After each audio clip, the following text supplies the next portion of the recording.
Muy buenas tardes, muy buenas noches a todos quienes nos acompañan.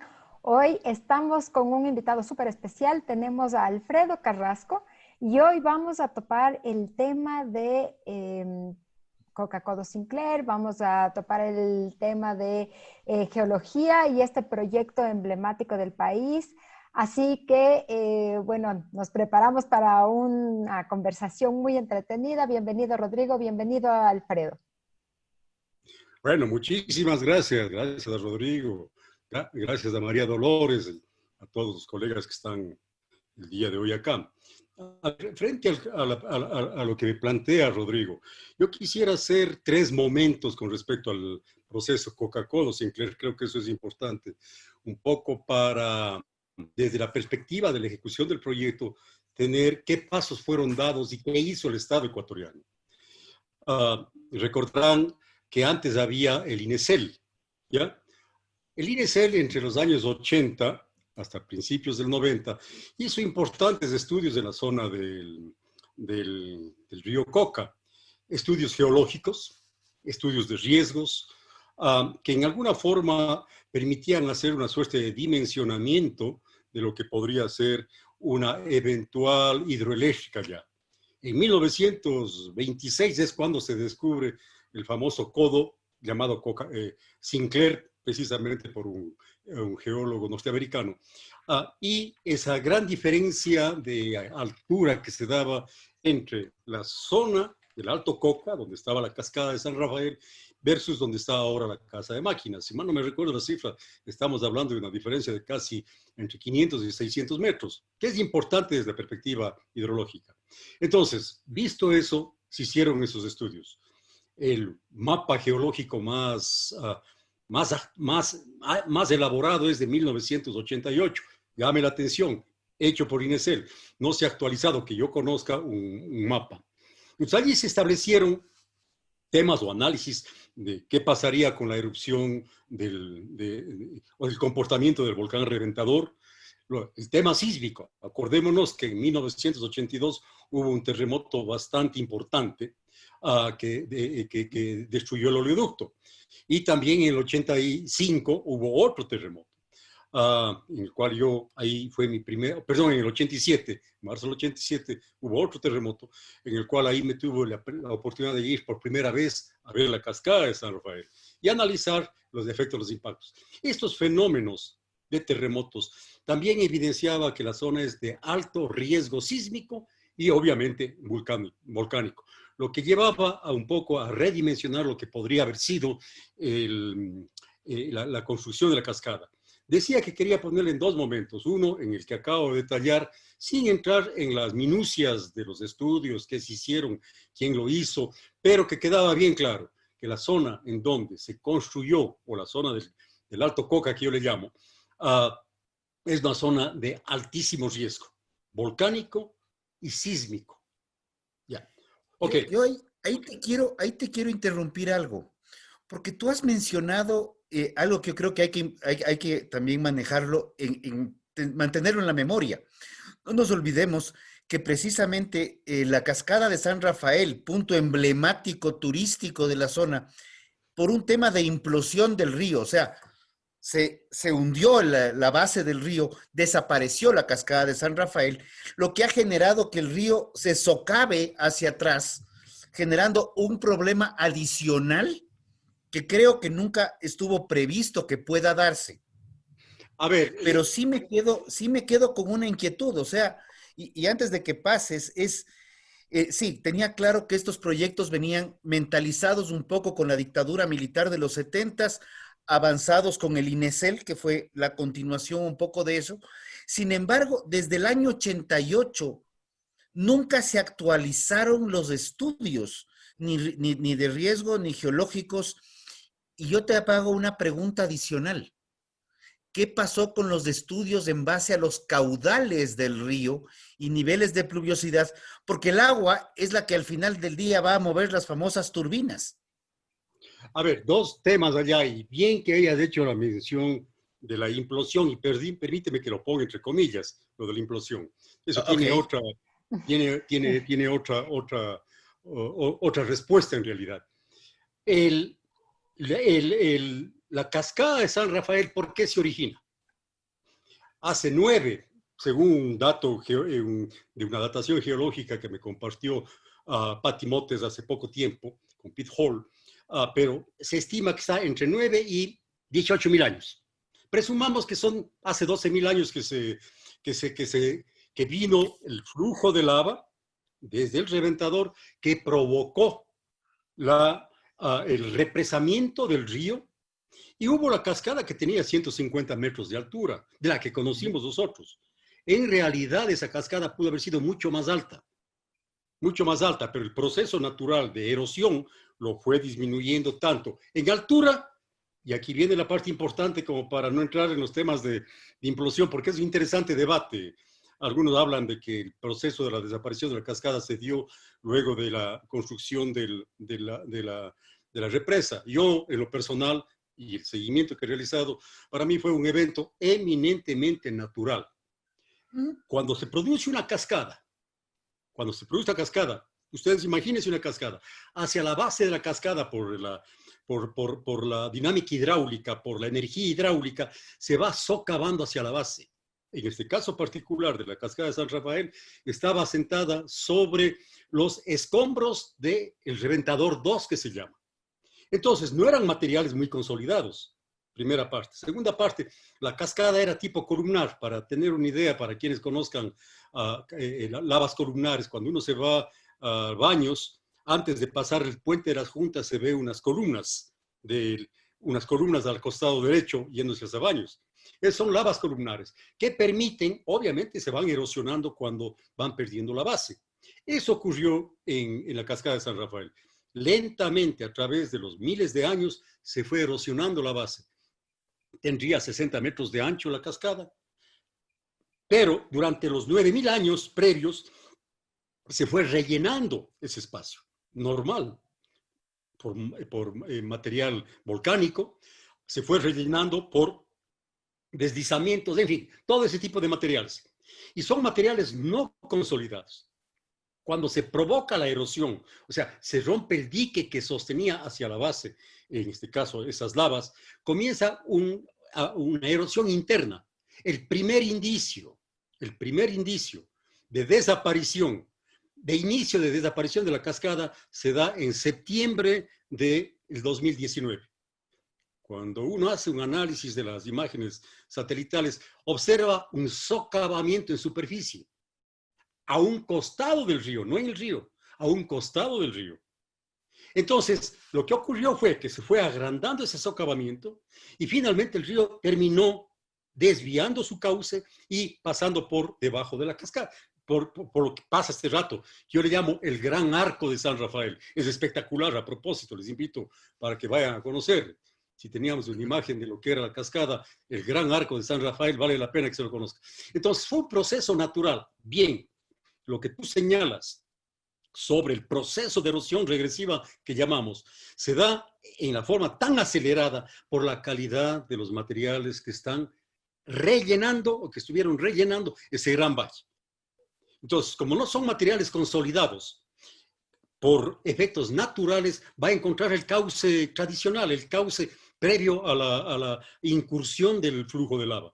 Y es lo que está pasando este rato. O sea, el proceso de erosión es decir que si entendemos bien, esto no tiene nada que ver con los trabajos, como se ha mencionado en algunas ocasiones, sino que más bien tiene que ver con un proceso natural que puede darse en cualquier lugar que tenga estas condiciones de tipo de suelo. Exactamente. Sin embargo, es bien importante, y termino con este pequeño dato bibliográfico. Jorge Sevilla, hace 35 años, fue uno de los pocos que alertó, por no decir el único, que en base de un estudio de Lagoyan demostró que había una erosión, un proceso erosivo de la cascada de San Rafael, y lo demostró. Él alertó que en la cascada de San Rafael iba a pasar exactamente el mismo fenómeno. Ahí vamos al tema de las actualizaciones de los estudios, mi estimado Rodrigo. Reconocido incluso por varios técnicos. No se actualizaron los estudios de lo que hizo INESEL. Y ahí está el primer nivel de responsabilidad. en temas del proceso del proyecto, no haber actualizado los estudios y haber, obviamente, con todos los cambios que se han dado, ser mucho más sistemáticos en las cuestiones. Esa es la primera parte de mi intervención. La segunda parte, y ahí sí entra negligencia, que fue señalada, permítanme que lo ponga en primera persona. Cuando yo me informé de la desaparición de la cascada de San Rafael, mi primera reacción, habiendo estado en el 87 y había hecho el seguimiento, fue: eso es un evento natural. Para mí no hay pérdida, no me pierdo en esos temas. Sin embargo, la negligencia de SELEC, de OCP, de Petroecuador, está en no haber realizado el monitoreo del proceso erosivo desde el mismo momento que aconteció. ¿Cuándo comienzan ellos a actuar? Cuando hay el problema del rompimiento del oleoducto, pues. Y hay la contaminación por petróleo derramado en el río Napo. Eso sí es negligente. El problema ya estaba dado, se les alertó. No fui el único. Hay varios importantes profesionales que lo hicimos, que alertamos sobre esto, de que deberían comenzar a monitorear por el riesgo que existe por el proceso de erosión las obras de infraestructura aguas arriba. Y a ver, y este tema no es que surgió hace 35 años que pudiera haberse quedado en el olvido, sino que surge en septiembre del 19, que es hace algo más de un año. O sea, sí es algo completamente vigente.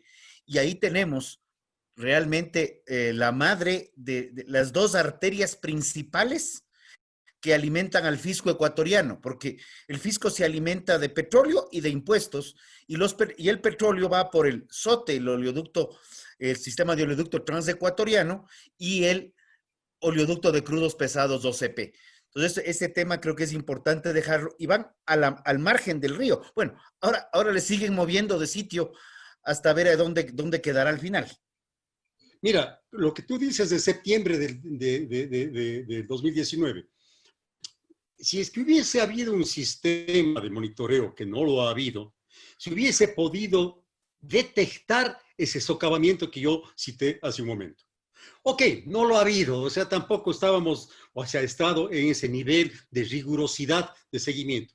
Sin embargo, sí se pudo haber evitado el derrame del petróleo, de haberse alertado, de haber hecho el seguimiento del proceso erosivo y la velocidad de erosión y los niveles de erosión. Yo lo hice, comencé a hacer seguimiento de esto desde más o menos abril del año pasado, perdón, de este año, de cuál era el proceso. Después, y realmente es alarmante la velocidad de erosión que se venía dando. Esto debió haber comenzado el 4 de febrero. No lo hicieron las instituciones que yo acabo de citar, incluido el Ministerio de Obras Públicas. Yo tengo cada cierto tiempo iba a tomar fotografía desde los mismos sitios y fui haciendo seguimiento de cómo se iba dando. Y iba alertando, por ejemplo, el tema de la desaparición del puente sobre el río Montana. Iba alertando y llamé la atención sobre luego que se rompió el oleoducto, sobre en dónde estaban haciendo la construcción del actual oleoducto, que este rato ya le tuvieron que mover a un costo millonario para el Estado ecuatoriano. A un costo millonario para el Estado ecuatoriano. El lucro cesante que le queda por esos meses que dejó de fluir petróleo es altísimo. Y el grave daño ambiental por el derrame de petróleo aún no se ha cuantificado debidamente. Justamente por perdón que te interrumpa, pero justamente por este gran nivel de inversión, por este proyecto tan gigantesco, ¿sí? ¿Cómo es esto de que no hacen actualización de los estudios, no se hace un plan de seguimiento, no existe documentación, digamos, o no hicieron caso a la documentación existente? Entonces, ¿qué pasó ahí o qué no pasó ahí? Me gustaría ampliar un tema adicional. Y voy a hacer aquí sí una conjetura. Si es que este proyecto, en lugar de haber sido elaborado a través de un crédito del Estado ecuatoriano con la China, más allá de que hay algunos puntos oscuros en ese crédito hubiera sido realizado por el sector privado. Es un tema de percepción. Yo sé que no podemos adivinar el pasado, pero ¿crees que se hubieran actualizado los estudios? Mira, desde una lógica gerencial, cualquier reinicio de procesos exige que se revisen los estudios, la profundidad a la que se realizan, y además, que es bien importante esto, además se lo contextualice a los tiempos reales. Y tú hiciste una pregunta hace un rato sobre el tema de los caudales de los ríos. La cuenca del Alto Coca, y ahí hablamos del río Quijos, del Oyacachi, todos esos ríos importantes, todos, en los años 70, en los años 80 tenían una gran cobertura vegetal. Había una gran regulación hídrica por los bosques. Sin embargo, a partir de los años 80, 90, comienza un proceso de ampliación de frontera agrícola. En la zona del Chaco, en la zona de Borja, en la zona de Cozanga, en fin, en todas esas zonas. Esto lo que hace es que la capacidad de regulación hídrica que tenían los bosques ya no la tienen este rato, comparado con los datos con los cuales fueron diseñados originalmente lo que proponía INESEL, que eran de 400 megavatios en la primera etapa y aproximadamente 460 en la segunda etapa. O sea, en función de esos caudales, este rato los caudales del río Coca son tan estacionales y con una variación impresionante, desde 60 metros cúbicos por segundo a 2.000 metros cúbicos por segundo. Entonces, no se puede, y son datos dados por propios selégenos. Acabo de ver una conferencia en la cual yo participé hace unos minutos. Entonces, cuando uno ve eso, cuando ve el nivel de degradación de las cuencas, y no hubo un programa estratégico del Estado, y ahí viene la visión un poco más gerencial, más visionaria, más de estadista.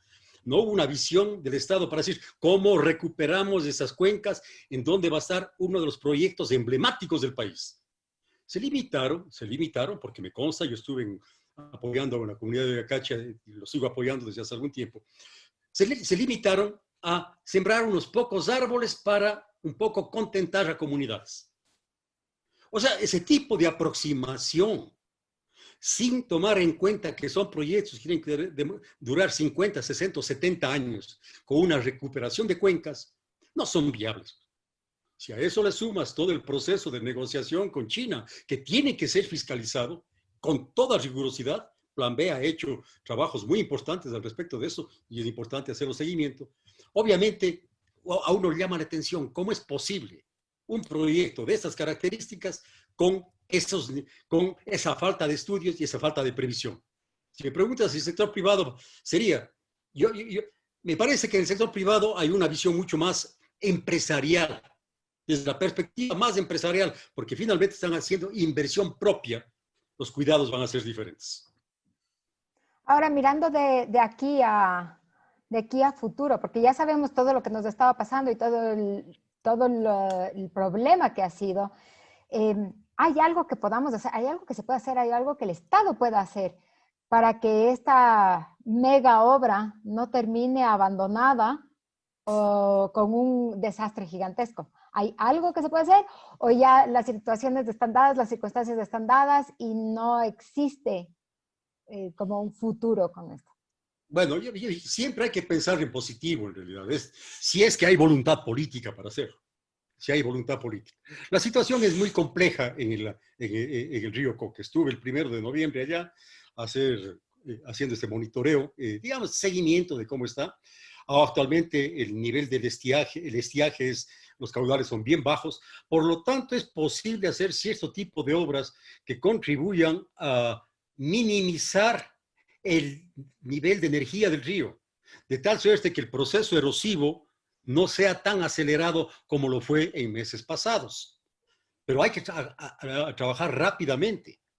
Se debe hacer una inversión importante para tratar de proteger la zona de captación de las aguas. ¿Cuánto es rápidamente? ¿Cuánto es rápidamente? Porque una cosa... Estamos hablando 4 o 5 meses, no podemos esperar más, porque las lluvias en el sector comienzan en mayo, junio.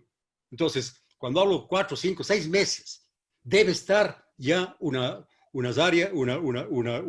sistemas que permitan, que contribuyan a minimizar o a disminuir la energía hidráulica que arrastra el río. Este rato están caudales de 60, 70 metros, quizás puedan subir hasta 110 o 120. Pero cuando vengan caudales que superen los 400 o los 500 metros cúbicos por segundo, la cosa es seria. Y recordemos, y con datos del propio INESEL, que la represa no se asienta sobre roca dura. Cerca de las represas se hicieron perforaciones que dieron hasta 200 metros de sedimentos que son fácilmente erosionables. Entonces, el riesgo para la represa es altísimo. No es que no sea posible recuperarla en el supuesto caso, que ojalá no acontezca, la represa, pero a un costo extremadamente alto para el país. Ahora, Que se ha desarrollado este rato, que tiene que ser fiscalizada también, por supuesto. Esta inversión de Coca-Codo ya fue una inversión cuestionada por los altos montos. Ya se consideró que había un precio bastante elevado y no nos olvidemos que fue una contratación directa, o sea, no es que hubo un proceso licitatorio, no es que hubo algo muy transparente en el tema. Simplemente salió el proyecto dedocrático y construyase. Construyase sin actualizar estudios. Construyase sin medir un poco presupuestos y se construyó con un crédito chino, con una empresa china. Entonces, las investigaciones de Plan B, las investigaciones que han surgido, inclusive desde entidades internacionales, cuestionan mucho esto. Pero coincido contigo en algo. Se tiene que hacer un proceso investigativo muy profundo hacia atrás y no se puede bajo ningún concepto, como se dice criollamente, dejar perder semejante inversión. No podemos darnos ese lujo, Rodrigo. No podemos dar eso. Son 3.100 millones, según los datos que he encontrado, de lo que estaría costando, porque hay que ver también la línea de transmisión. Y no necesariamente la línea de transmisión cumple todos los parámetros exigidos, en realidad, porque una parte casi no está operativa. Entonces, con todos esos montos llegamos a 3.100 millones de dólares aproximadamente, que merecen ser fiscalizados. Pero aquí lo sorprendente, y pongo digamos, de quiénes fueron los que realmente provocaron esto. Hay un famoso nombre, un señor Alexei Mosquera, que estuvo preso, que él es uno de los que señalan que no era necesario realizarla, según Plan B, no era necesario realizar los estudios, actualizar los estudios que tú señalabas.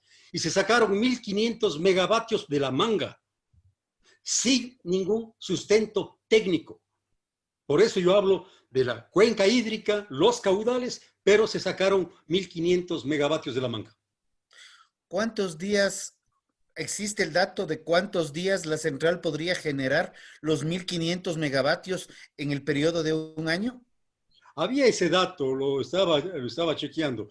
Creo que son por horas, un pico de 4 horas diarias, y ahí me puedes tomar la lección, pero del dato que me recuerdo era a 1.200 megavatios, no 1.500. A 1.200 creo que eran 4 horas diarias.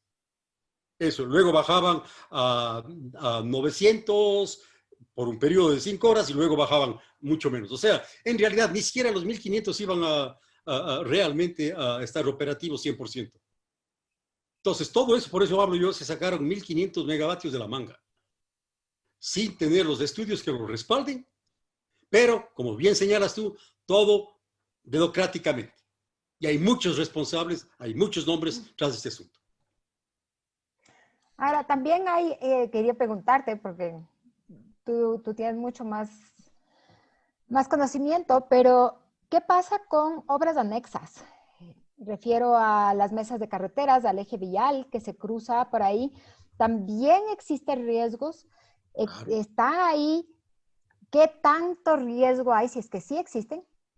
A ver, entramos ya en la parte de la infraestructura vial. Yo creo que hay que replantearse la infraestructura vial en esa zona. ¿Por qué digo esto?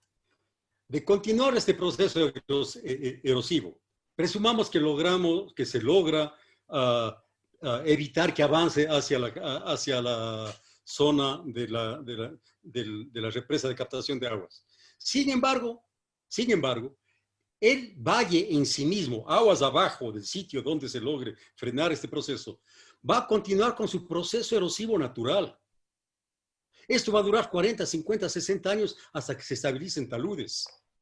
Entonces hay que replantearse no solamente el eje vial, sino la infraestructura de oleoductos, de poliductos que cruzan por allá. El paisaje que nosotros conocimos de esa zona del río Coca de hecho ya ha cambiado notablemente, pero va a cambiar mucho más a futuro, precisamente por las características propias de la zona. Y eso obliga, ya han habido problemas con la vial, se cayó el puente del río Montana, hay una variante, han vuelto a hacer una nueva variante porque ya también en otro sitio desapareció la carretera, hay nuevas variantes y esta va a ser la constante en la zona. Aquí el gobierno que venga está obligado a repensar precisamente cómo organizar el uso de ese suelo en esa área que está afectada por la erosión del río Coca.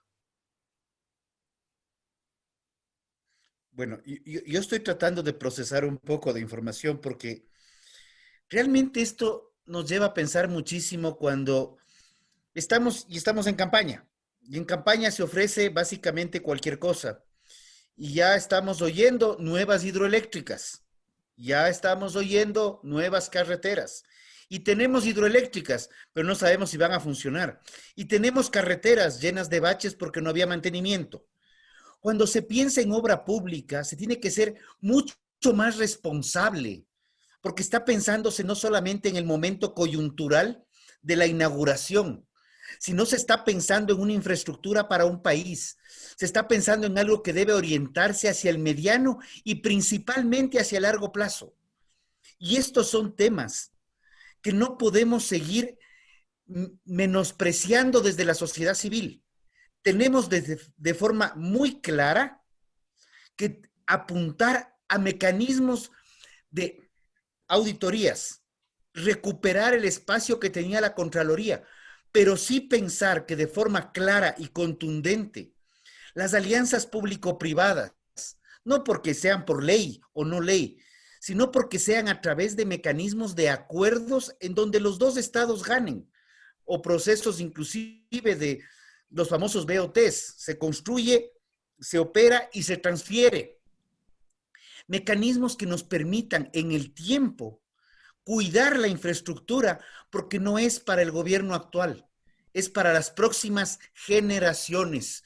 Y creo que este es un llamado que hago desde mi parte, desde la fundación, porque estamos en un momento de campaña y aprendamos a escuchar y aprendamos a exigir al gobierno, porque no nos olvidemos que ellos están ahí, porque nosotros como ciudadanos cogemos un esferito y marcamos una raya en una papeleta. Esa raya en esa papeleta nos conlleva obligaciones ante todo. No es solamente entregar el poder y usted vea cómo se organiza. Es nuestra responsabilidad saber por quién votamos y a quién le vamos a exigir resultados. María Dolores, no sé si tienes algo más, porque el tiempo lamentablemente se nos va acabando y perdón que me haya... Estamos con el tiempo, con las justas.